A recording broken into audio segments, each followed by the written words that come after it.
Free नहीं दी जाती इस मॉडल के साथ।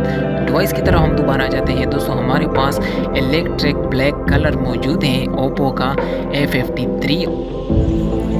इलेक्ट्रिक ब्लैक कलर वैसे काफ़ी डिसेंट लग रहा है मुझे दोस्तों। इसमें आपको मैं बता दूं, इसमें आपको जो LCD स्क्रीन दी गई है वो है 6.5 इंचज़ की 720 रेजोल्यूशन के साथ डिस्प्ले दी जाती है इस मोबाइल के साथ। और बॉटम पे हमारे पास मौजूद है चार्जिंग पॉइंट, इसके साथ ऑडियो जैक और साथ ही एक पावरफुल स्पीकर।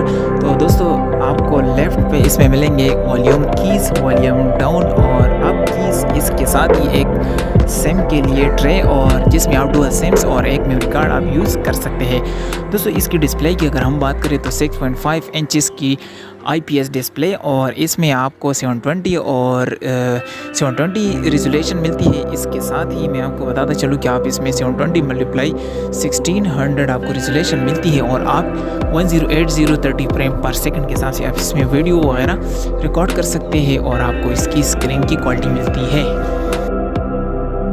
लेफ्ट साइड पे बॉर्डर पे आपको वॉल्यूम डाउन अप और इसके साथ ही आपको सिम ट्रे मिलती है और राइट साइड पे आपको पावर का बटन मिलता है जिसके ज़रिए हम इसको ऑन ऑफ कर सकते हैं। और दोस्तों मैं आपको मज़ीद बताऊं कि इस मोबाइल में आपको दो वेरिएंट्स मिलते हैं, एक 464 में और दूसरा 4